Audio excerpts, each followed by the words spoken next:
Hello दोस्तों, स्वागत है आपका all thing what anime channel पर। और आज हम देखेंगे 91 डेज का episode number 10, proof of good faith. आपने इससे पहले वाले एपिसोड को नहीं देखा है तो उसकी लिंक डिस्क्रिप्शन में मिल जाएगी। तो चलिए शुरू करते हैं। एपिसोड की शुरुआत पानी वाले जहाज से होती है। वर्कर उसमें अपना सामान चढ़ा रहे होते हैं। तभी हम एंजेलो को देखते हैं जो जहाज में जाने का वेट कर रहा होता है। फिर हम एक व्यक्ति को देखते हैं जो उस पर नजर रख रहा होता है। तभी एक व्यक्ति आकर बोलता है, सभी लोग जाने के लिए तैयार हैं। फिर हम सभी लोगों को देखते हैं जो जहाज में जाने के लिए लाइन से एक एक कर जाने लगते हैं। और उन्हीं के साथ हम एंजेलो को देखते हैं जो लाइन में लगा होता है। तभी वो आसपास किसी को ढूंढने लगता है। फिर हम एक व्यक्ति को देखते हैं जो सामान के पास छिप कर खड़ा होता है। एंजेलो उसे देखकर चौंक जाता है। वो और कोई नहीं, नीरो का खास आदमी टाइग्रेर होता है। कुछ देर बाद हम उन दोनों को बात करते हुए देखते हैं। टाइग्रेर बोलता है, माफ करना, तुम्हें अकेले जाना होगा। एंजेलो बोलता है, तुम्हें भी अपना काम करना है। टाइग्रेर बोलता है, लॉलेस हेवन, शिकागो में इसके काफी पैसे मिलेंगे तुम्हें। उसके बाद टाइग्रेर थोड़ा दुखी होकर बोलता है, कोटियो अच्छा लड़का था, पांगो ने उसे बिगाड़ दिया, लेकिन अब उसे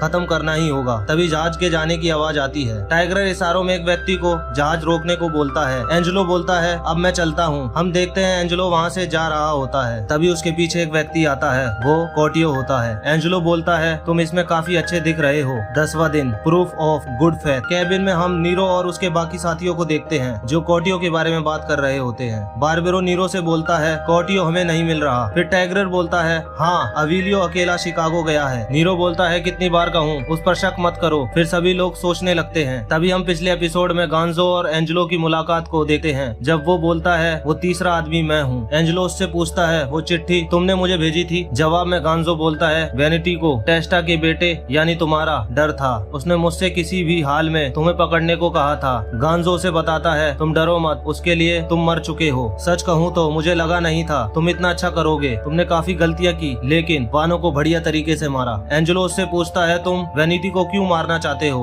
गांजो बोलता है, अच्छी शराब और अच्छी लड़कियां और ये पूरा लॉलेस हेवन शहर हर किसी का सपना है ये। वो एंजेलो से पूछता है, क्या तुमने नीरो को मार दिया? एंजेलो कहता है, मैं उसे कभी भी मार सकता हूँ, लेकिन वेंसित को मारना मुश्किल है। वेंसित को मारने के लिए मुझे तुम्हारी जरूरत है और तुम्हें मेरी। एंजेलो उससे बोलता है, कोटियो मुझे दे दो, उसे छोड़कर मैं फिर आऊंगा। गांजो बोलता है, अगर मैं ना कहूँ तो? एंजेलो उसे धमकी देते हुए बोलता है, वो चिट्ठी मेरे एक आदमी के पास है। मैं अगर मर गया तो वो सीधा नीरो के पास जाएगा और उसमें तुम्हारा नाम भी होगा। गांजो एंजेलो को उसे दे देता है और बोलता है, तुम्हें अभी के लिए कहीं छिपना होगा। फिर वो उसे अपने पुराने वाले घर पर लेकर आया होता है जहाँ वो पहले रहा करता था। कोटियो एंजेलो से रूम के बारे में बोलता है, तुम्हारा रूम काफी खाली है। वो बोलता है, हाँ। तभी कोटियो को बेड के नीचे पर्स गिरा हुआ दिखता है। वो जैसे ही उसे उठाता है, वहाँ पर कई सारे पर्स पड़े हुए होते हैं। वो उन्हें देखकर चौंक जाता है। फिर एंजेलो कोटियो को उन पर्स के बारे में बताता है, जब मैं यहाँ रहता था अंदर से बिल्कुल खाली था और चिट्ठी के आने तक सुबह सुबह एंजेलो को कॉफी बनाते हुए देखते हैं। कोटियो एंजेलो के पास जाकर बोलता है, अब ज्यादा नींद नहीं आती। फिर हम उन्हें बेड पर बैठे हुए देखते हैं। एंजेलो उसे कॉफी पीने के लिए देता है और बोलता है, बस एक ही कप है। फिर वो दोनों कॉफी पीने लगते हैं। कोटियो एंजेलो से बोलता है, मुझे सामान लाना होगा खाने के लिए। फिर वो उससे बोलता है, क्यों ना हम तुम्हारी मनपसंद जगह पर घूमने चलें। फिर वो दोनों घूमने निकल जाते हैं। उन्हें देखकर ऐसा लगता है जैसे उनके आखिरी दिन चल रहे हों और वो आखिरी समय में एक दूसरे के साथ टाइम एक्सपेंड करते हैं। रात को हम एंजेलो को शराब पीते हुए देखते हैं और वो कोटियो की तरफ देखकर कुछ सोच रहा होता है। तभी कोटियो को देखते हैं, वो भी सो नहीं रहा होता, वो भी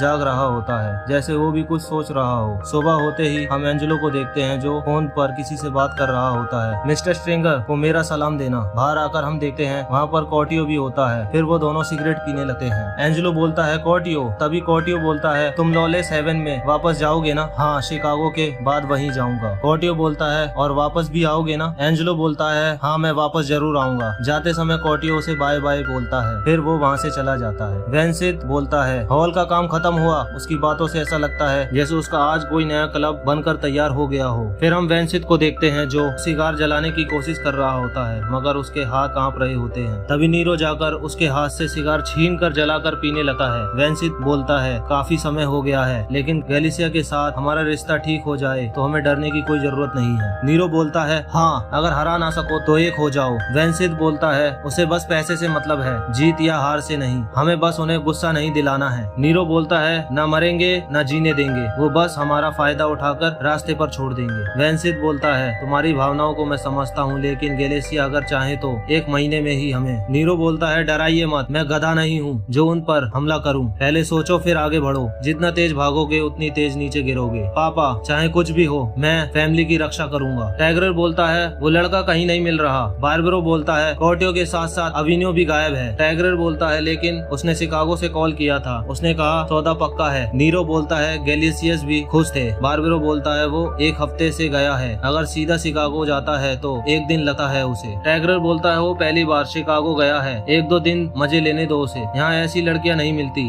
गांजो बोलता है सही कहा, वहाँ की एक लड़की ने तो मुझे 1 हफ्ते तक नहीं सोने दिया था। तभी वहाँ एंजेलो आ जाता है और बोलता है किसकी बात हो रही है। उसे देखकर वो सभी लोग चौंक जाते हैं। टाइगर बोलता है लगता है सौदा हो गया। एंजेलो बोलता है हमें जो चाहिए था वो मिल गया। हम बार्बरो को देते हैं जो उसे शक की निगाहों से देख रहा होता है। वो बोलता है काफी समय लग गया। एंजेलो उसे बताता है शिकागो में काफी कुछ नया था। वो उसे सफर के बारे में पूछता है, वो बताता है ठीक ही रहा और वो अपनी शराब की तारीफ करता है। वो उन्हें बताता है डॉन गैलिसिया और उसका चमचा स्रेटिंग दोनों मान गए, काफी गधे हैं ना। फिर वो सभी लोग सेलिब्रेशन करने लगते हैं। हम देखते हैं वो एक दूसरे को देख रहे होते हैं और इशारों में बात करते हैं। गांजो बोलता है खुशी हुई कि तुम लौट आए। फिर सीन शिफ्ट होता है उसके घर में। वो बोलता है मैं तो डर ही गया था कहीं तुम कोर्टियो के साथ भाग ना जाओ। एंजेलो बोलता है मेरा बदला पूरा नहीं हुआ है। गांजो उसे बताता है 3 दिन में हॉल खुलने वाला है, वेंसित पहली बार घर से बाहर निकलेगा और टेबल पर गन रखकर बोलता है उसका ख्याल रखना। गन लेकर एंजेलो वहाँ से निकल जाता है। फिर हमें हॉल दिखाया जाता है जिसकी बात हो रही होती है, जो कुछ दिनों में खुलने ही वाला होता है। गांजो नीरो से बोलता है बस 2 दिन बचे हैं और उससे पूछता है क्या डॉन गैलिसिया भी आने वाले हैं, यानी वो अब वेंसिटी को दोस्त मानता है। टाइगर बोलता है नीरो ये शहर तुम्हारा हुआ। नीरो बोलता है अभी नहीं, अभी भी कई लोग पांगो जैसे हैं और कोर्टियो भी। तभी गांजो बोलता है तुम्हें और वेंसिटी को तगड़ी सुरक्षा की जरूरत है, सब मुझ पर छोड़ दो। नीरो पूछता है बार्बरो कहाँ है। टाइगर बताता है वो किसी से मिलने गया है। तभी हम देखते हैं बार्बरो एंजेलो की छानबीन करने गया होता है। वो शिप के कैप्टन से पूछता है उसकी फोटो दिखाकर क्या ऐसा दिखता था वो। कैप्टन जवाब में बोलता है पता नहीं, शायद नहीं।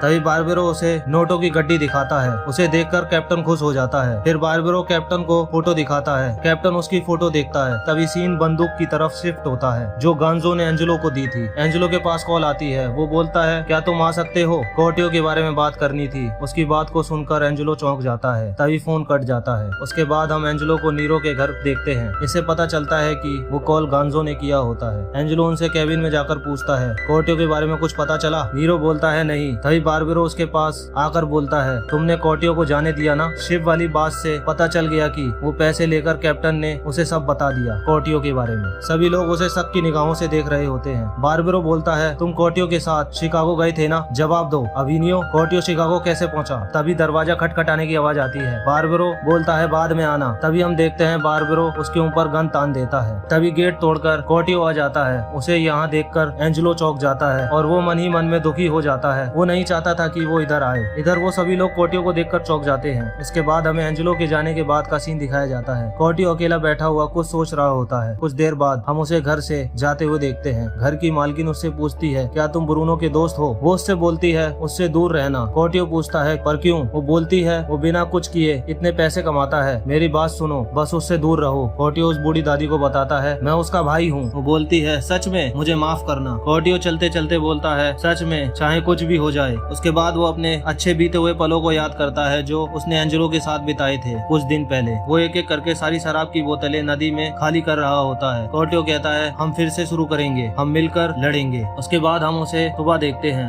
दरवाजे के बाहर घर की मालकिन आई होती है। वो बोलती है एंजेलो नाम का कोई कॉल पर है। वो एंजेलो का नाम सुनते ही जल्दी से कॉल उठाने जाता है। जैसे ही वो फोन पर बोलता है उधर से आवाज आती है कोर्टियो वापस आ जाओ। हमें नहीं पता वो फोन वाला व्यक्ति कौन है। वो व्यक्ति बोलता है तुम्हें अविनियो को बचाना होगा। और फिर हम उसे रूम में देखते हैं। बार्बरो उसके गले बांध पकड़कर खींचकर बोलता है तुम यहाँ बैठो। वो उससे पूछता है तुम नीरो को क्यों मारना चाहते हो। नीरो कोर्टियो से पूछता है मैंने तुम्हारा क्या बिगाड़ा है। कोर्टियो कहता है क्या बिगाड़ा है, मुझे अविनियो को इस गंदी जगह से बचाना था, अगर तुम नहीं होते। नीरो पूछता है क्या तुम और अविनियो एक साथ थे। कोर्टियो ने झूठ बोलता है नहीं, ये सब अकेले मैंने किया। बार्बरो कहता है अविनियो ने भागने में मदद की थी ना। कोर्टियो बोलता है नहीं। बार्बरो कहता है किसी ने तुम्हें शिकागो में उसके साथ देखा था। कोर्टियो बोलता है मैं कहीं नहीं गया था। बार्बरो बोलता है झूठे, ये तुम दोनों की चाल थी। कोर्टियो बोलता है अविनियो तुम्हारे रास्ते में है ना, कहीं वो तुमसे तुम्हारी जगह ना छीन ले। कोर्टियो ऐसा इसलिए बोलता है कोई एंजेलो पर शक ना करे और सारा इल्जाम उस पर आ जाए। फिर बार्बरो उसे मारने लगता है। तभी नीरो उसे रुकने को बोलता है और अपनी जेब से बंदूक निकालकर उसे मारने ही वाला होता है। फिर वो एंजेलो की तरफ देखता है और उसके पास जाकर बोलता है तुम मारोगे उसे। तभी एक एक करके वो सभी लोग वहाँ से निकलने निकलने लगते हैं। एंजेलो अपने भाई के पास आता है और उससे पूछता है तुम वापस क्यों आए, और कोर्टियो उसे बताता है गांजो ने कहा था तुम खतरे में हो, और उसे बताता है वो कहीं भी आ सकता है, वो नहीं भी कहता तब भी मैं आता, चाहे जो हो। वो बोलता है तुम इस बंदूक से उसका विश्वास जीत सकते हो, फिर कोई तुम्हारे रास्ते में नहीं आएगा। एंजेलो इस सिचुएशन को देखकर रोने लगता है और बोलता है मैं बस बदला लेने आया था जो अभी तक पूरा नहीं हुआ है। कोर्टियो बोलता है हमारा सफर यहीं तक था मेरे भाई, बस 3 महीने पहले तुम आए थे, लेकिन मैं खुश हूँ कि मैं तुम्हें देख पाया। एंजेलो रोते हुए बोलता है क्यों, तुम वापस क्यों आए? कोर्टियो बोलता है एंजेलो क्योंकि हम, उसके बाद एंजेलो अपने भाई को गोली मार देता है और बोलता है क्योंकि हम भाई हैं। रिवेंज भरी आंखों से वो बोलता है मैं जल्दी ही तुम्हारे पास आऊंगा। इसके बाद हमारा 10वां एपिसोड खत्म होता है। अगर आपको हमारी वीडियो अच्छी लगी तो चैनल को सब्सक्राइब और वीडियो को लाइक करें। आपको क्या लगता है कोर्टियो की मौत बर्बाद जाएगी? क्या एंजेलो अपना बदला पूरा कर पाएगा? क्या उन सभी लोगों को मार पाएगा? ये तो हमें आगे के एपिसोड में पता चलेगा। मिलते हैं अगले एपिसोड में।